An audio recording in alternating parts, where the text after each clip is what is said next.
ഇന്ന് അമ്മുകുട്ടിക്ക് ഏറെ ഇഷ്ടപ്പെട്ട ബ്രേക്ക്ഫാസ്റ്റ് ആണ് കേട്ടോ. കോമ്പിനേഷനാണ് ദോശ നല്ല സാമ്പാർ കേട്ടോ. അമ്മുകുട്ടിക്ക് വലിയ ദോശകളോട് പ്രത്യേകിച്ചൊരു ഇഷ്ടമില്ല. അപ്പോൾ അവൾക്ക് വേണ്ടി ഞാൻ കുട്ടി കുട്ടി ദോശകൾ ചുട്ടിട്ടുണ്ടായിരുന്നു. അപ്പോൾ ആൾ ഇതൊക്കെ കഴിച്ച് സ്കൂളിലൊക്കെ പോയിട്ടോ.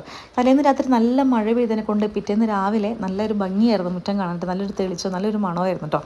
അത് കഴിഞ്ഞ് കുറച്ചൊരു ഇരുമ്പ് പൊടി കിട്ടിയിട്ടുണ്ടായിരുന്നു കേട്ടോ. ഇതാണെങ്കിൽ നമ്മുടെ ശരീരത്തിന് ഏറ്റവും നല്ലൊരു സാധനമാണ്. അപ്പോൾ ഇത് വെച്ച് പണ്ടെങ്ങാണ്ടോ അമ്മ ഉണ്ടാക്കിയ റെസിപ്പിയാണ് ഓർമ്മന്നത്. ഒരു അച്ചാർ അല്ലെങ്കിൽ ഒരു തൊട്ട് കൂട്ടാനൊക്കെ പറയില്ലേ, ആ ഒരു ടൈപ്പാണ്. അപ്പോൾ പിക്കിൾ പൗഡറൊക്കെ ഇട്ടിട്ടാണ് ഉണ്ടാക്കുന്നത് കേട്ടോ. സംഭവം അടിപൊളിയാണ്. ഈ ഒരു പുളി, മധുരം, എരു ഇതൊക്കെ ഇതിൽ അടങ്ങിയിട്ടുണ്ട് കേട്ടോ. നല്ല രസമാണ്, നല്ലൊരു കോമ്പിനേഷനാണ്. നമ്മുടെ എന്തായാലും ചോറ് കറീൻ്റെ കൂടെയൊക്കെ ഈ ഒരു സംഭവം ഉണ്ടെങ്കിൽ സംഭവം പൊളിക്കും കേട്ടോ. അപ്പോൾ അതൊക്കെ കഴിഞ്ഞിട്ട് ഫ്രിഡ്ജിൽ വെച്ച് സൂക്ഷിക്കാൻ ഒരുപാട് ദിവസം നിൽക്കും കേട്ടോ. അത് കഴിഞ്ഞ് കുറച്ച് ചെമ്മീനും കൂടി കിട്ടിയിട്ടുണ്ടായിരുന്നേ. അങ്ങനെ ചെമ്മീനൊക്കെ നന്നായിട്ട് വൃത്തിയാക്കി കഴുകി എടുത്തിട്ടുണ്ടായിരുന്നേ. അതിൻ്റെ കൂടെ ഒരു അടാറ് കോമ്പിനേഷനാണ് മുരിങ്ങക്കായിലെ. അപ്പോൾ തേങ്ങ അരച്ച് വെച്ചാലോ? നമുക്ക് നോക്കാം. ഒരു ചട്ടിയിലേക്ക് തക്കാളിയും ഇഞ്ചിയും വെളുത്തുള്ളി ചതച്ചതും പച്ചമുളകും ചേർത്തിട്ടുണ്ടായിരുന്നു. മുളക് പൊടിയും മഞ്ഞൾപ്പൊടിയും കുറച്ച് കല്ലുപ്പും കൂടി ചേർത്ത് നന്നായിട്ടൊന്ന് കൈ വെച്ച് നന്നായിട്ടൊന്ന് ഇങ്ങനെ നിരടി പിഴിഞ്ഞെടുക്കുമല്ലോ. അങ്ങനെ എടുത്ത് ഒരു 10 മിനിറ്റ് ഇരിക്കട്ടെ. ചെമ്മീലൊക്കെ നന്നായിട്ട് മുളകൊക്കെ പിടിക്കട്ടെ കേട്ടോ.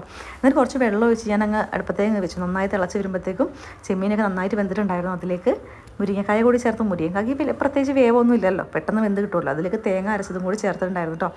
അങ്ങനെ കറിവേപ്പിലയും ചേർത്ത് ചെറിയ ഉള്ളിൽ അങ്ങ് വറവ് ഇട്ടു കേട്ടോ. അങ്ങനെ ഉച്ചയൂണിന് ഞാനും ആദ്യക്കുട്ടനും ഒരുമിച്ചാട്ടോ ഇരുന്ന് കഴിച്ചത്.